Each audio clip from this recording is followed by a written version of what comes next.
Assalamualaikum warahmatullahi wabarakatuh. Perkenalkan, saya Jarod Lebih Hernawan, MHC APT. Saya mengajar di program studi D3 Farmasi Poltekkes Permata Indonesia Yogyakarta. Pada kesempatan ini, saya akan menerangkan materi yang sesuai dengan bidang keahlian saya, yaitu manajemen farmasi. Mata kuliah ini ditujukan bagi mahasiswa semester 3 dengan bobot 3 SKS. Mata kuliah ini diselenggarakan sebanyak 16 kali pertemuan, terdiri dari 14 kali tatap muka dan 2 kali ujian, terdiri dari ujian tengah semester dan ujian akhir semester. Mata kuliah ini berfokus pada pengelolaan obat, mulai dari perencanaan, pengadaan, penerimaan, penyimpanan, pendistribusian, pemusnahan, dan dokumentasi. Pembelajaran pada mata kuliah ini mendukung pencapaian pembelajaran atau CPL pada program studi D3 Farmasi Poltekkes Permata Indonesia Yogyakarta. Untuk mencapai CPL tersebut, mata kuliah ini memiliki capaian pembelajaran mata kuliah atau CPMK. CPMK 1 yaitu menjelaskan konsep dasar manajemen farmasi beserta regulasi pengelolaan sediaan farmasi, alat kesehatan, dan BMHP. Untuk CPMK 4, pelaksanaan penerimaan sediaan farmasi sesuai persyaratan administrasi dan mutu.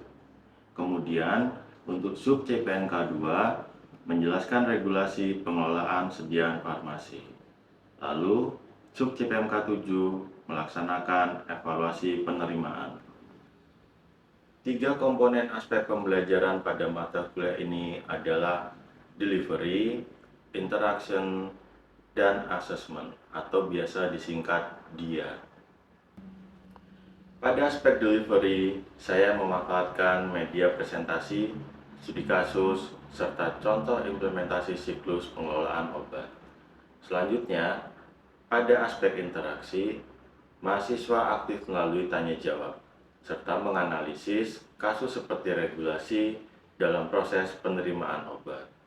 Dan untuk aspek asesmen, penilaian dilakukan secara berkelanjutan melalui partisipasi diskusi, tugas individu, tugas kelompok, UTS, dan UAS yang mengukur kemampuan mahasiswa dalam menganalisis dan menyelesaikan permasalahan pada proses tersebut.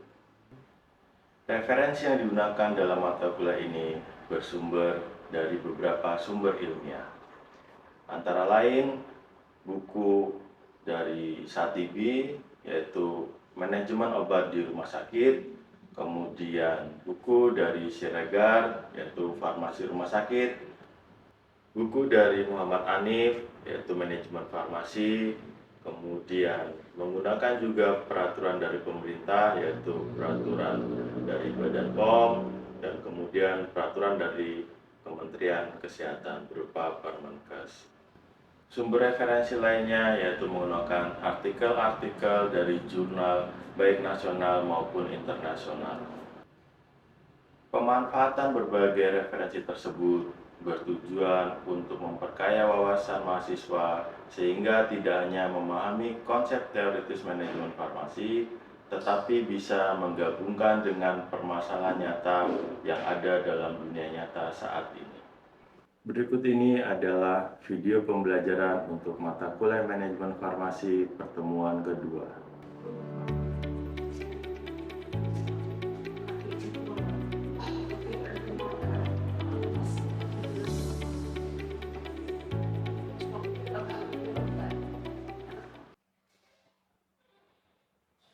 Assalamualaikum. Selamat pagi anak-anak semua. Bagaimana kabarnya hari ini? Ini semua masuk semua ya, lengkap ya? Oke, nanti kita absen satu-satu ya. Suara saya terdengar jelas tidak sampai belakang? Kita masuk ke materi hari ini. Baik, sebelum kita masuk ke materinya, apa di antara kalian kalian masih ada yang ingat untuk materi minggu lalu? Siapa yang masih ingat? Masih Pak. Ya lagi Bapak, silakan. Tentang konsep dasar manajemen farmasi Pak. Baik, ada tambahan? Mungkin yang di sebelah sana Mas? Mas Ketut, masih ingat enggak? Masih. Apa? Tentang tahapan pengelolaan obat. Baik, yang lain mungkin mau menambahkan? Silakan, ada yang masih ingat untuk minggu lalu? Baik, kita telah belajar bahwa pengelolaan sediaan farmasi terdiri dari beberapa tahapan. Ada yang bisa menyebutkan tahapannya? Saya Pak. Oke, Sarah, silakan. Perencanaan, Bagus sekali. Yang lain? Ada? ya, Pak. Oh, dia lihat. Pengadaan Pak. Oke. Pengadaan, penerimaan, penyimpanan. Bagus, baik sekali. Baik, berarti fondasi kita sudah cukup baik untuk melanjutkan ke materi berikutnya. Menurut saudara, mengapa tahapan pengelolaan itu harus dilakukan secara berurutan? Ada yang bisa menyampaikan? Mario, untuk Ada obat lebih Pak. yang lain mungkin? Jadi disalahkan Pak. Oke, bagus sekali. Sangat baik. Semua jawabannya benar. Tapi ada satu yang perlu diingat yang akan saya tulis. Itu adalah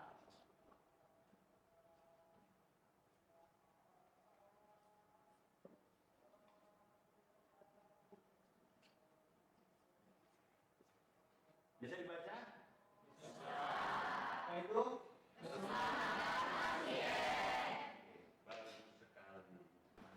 Oke, di sini bisa dilihat siklus pengelolaan sediaan farmasi atau drug management cycle.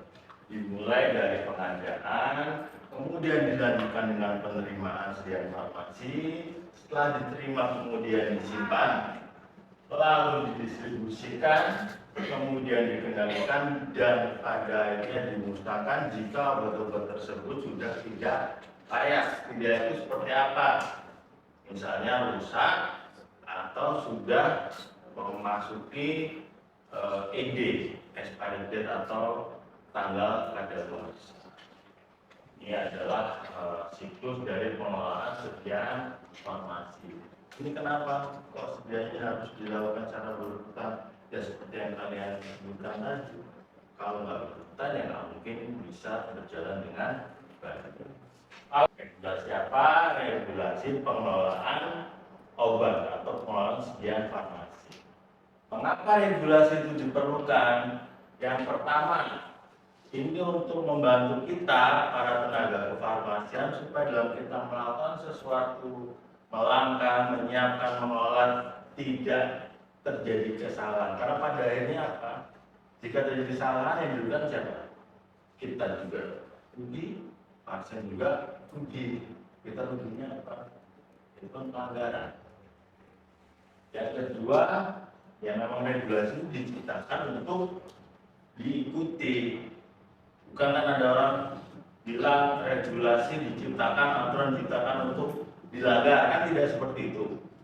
Kemudian untuk menciptakan pelayanan yang bermutu, pelayanan yang baik. Tujuannya agar pasien itu meningkat derajat kesehatannya. Keempat, mutobat. Karena yang kita keluar dari farmasi, yang paling baik adalah obat, maka mutobat itu akan terjaga jika kita melakukan dengan regulasi. Yang terakhir yang paling penting, saya sering bilang bahwa pengelolaan obat itu atau kita dalam mengelola obat itu adalah yang utama keselamatan pasiennya dulu. Kan utama pemberian obat seperti itu. Kita nggak punya kewenangan untuk menyembuhkan pasien. Kewajiban kita adalah menjaga si pasien itu selamat. Jangan sampai dia datang ke kita bawa satu penyakit, pulang bawa dua penyakit, kan nggak boleh. Minimal Jangan sembuh ya, memang waktunya. Yang penting tidak menambah banyak. Jadi intinya adalah regulasi itu diciptakan bukan untuk mempersulit. Kalau bahasa anak sekarang kan ribet, sering bilang dengar kayak gitu kan, ribet. Bukan ribet ya, memang itu sebenarnya untuk membantu kita dalam mengelola sediaan farmasi. Baik. Tujuan kita dalam mempelajari materi regulasi ini ada 4. Yang pertama, menjelaskan hierarki regulasi kefarmasian. Yang kedua, mengidentifikasi regulasi yang digunakan. Kemudian yang ketiga, menghubungkan regulasi yang ada dengan praktek pelayanan. Dan yang terakhir adalah mengambil keputusan berdasarkan regulasi. Jadi diharapkan kita semua setelah mengikuti kuliah kita pada hari ini bisa mengerti dari keempat apa yang kita tuju.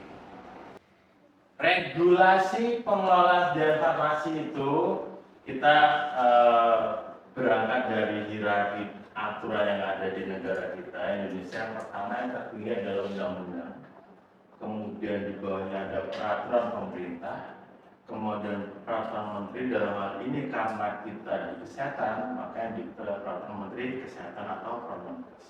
Kemudian pedoman teknis, tergantung nanti kita bekerja di mana. Kalau misalnya di rumah sakit ya pedoman teknis dari rumah sakit tersebut, di apotek seperti itu.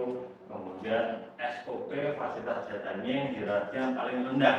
Nanti di rumah sakit ada bagiannya sendiri, di farmasi SOP seperti apa, di CSSD seperti apa, atau misalnya di apotek SOP penerimaan seperti apa, SOP penyimpanan seperti apa, kemudian SOP pemusnahan seperti apa. Nah itu harus ada hierarkinya, dan semuanya nggak boleh saling bertabrakan. Jadi misalnya undang-undangnya mengatakan obat antibiotik harus menggunakan resep, kemudian pedoman teknisnya mengatakan nggak apa-apa, nggak usah pakai resep, ya nggak boleh, karena kan itu berlawanan kontradiktif dengan peraturan yang di atasnya. Jadi nggak boleh seperti itu ya.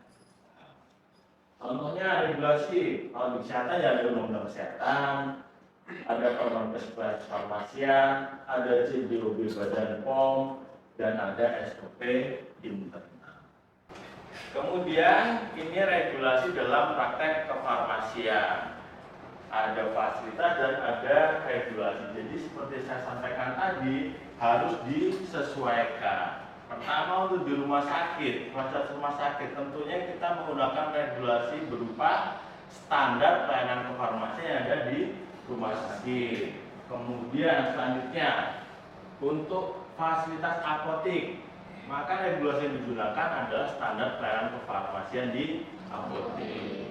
Juga di puskesmas, di PBF. Untuk PBF menggunakan regulasi adalah CDOB, cara distribusi obat yang baik. Untuk industri farmasi, CPOB. Siapa yang tahu panjangan CPOB?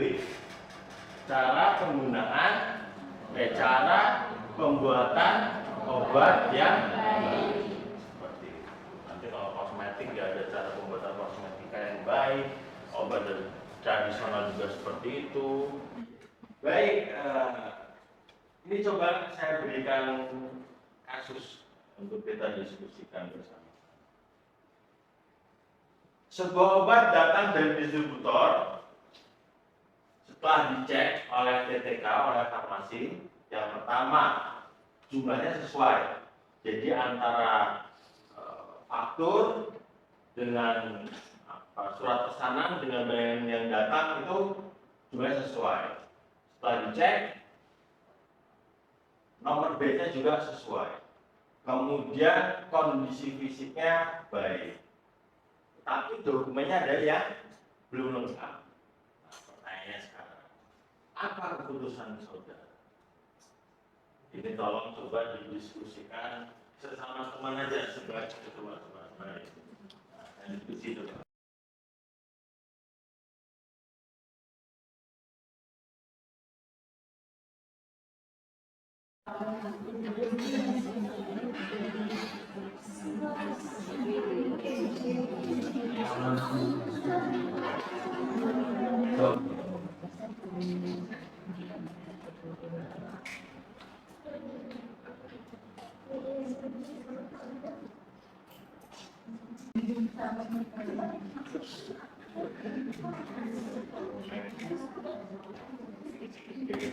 Baik, untuk kelompok yang ini, gimana hasil diskusinya?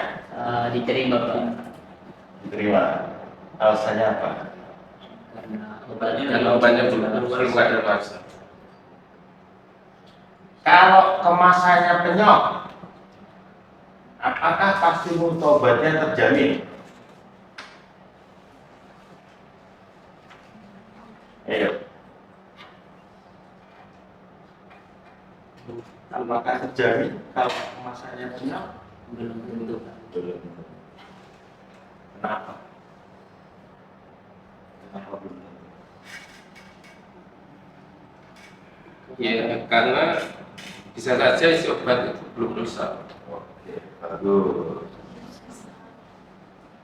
Kelompok selanjutnya nih. Kalau menurut kalian untuk kasus ini seperti apa? Belum bisa langsung menerima obat, Pak. Alasannya? Karena diperiksa dulu, Pak. Diperiksa apanya?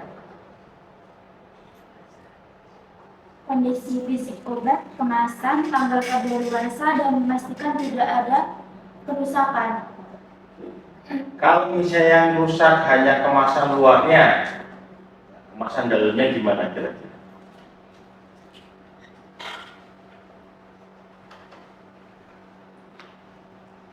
Kami akan melakukan pemeriksaan lanjut terlebih dahulu, Pak, untuk memutuskan diterima atau enggaknya obat. Oke, baik.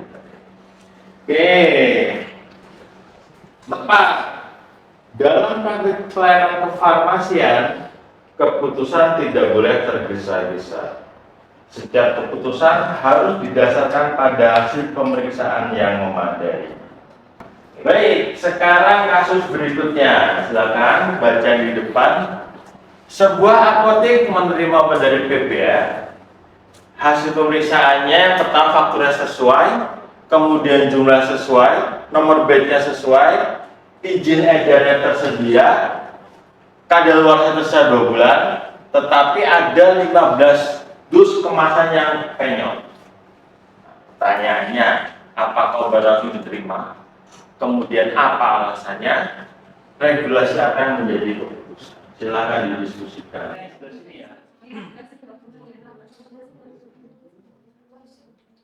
Berarti nanti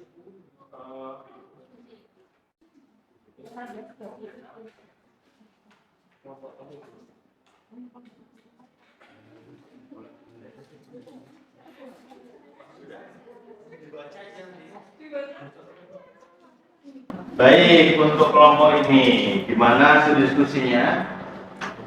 Untuk kasus ini bagaimana pendapatnya? Kelompok kami berpendapat bahwa obat tidak langsung diterima. Kami Apa itu? akan melakukan pemeriksaan fisik terhadap kemasan dan kondisi obat.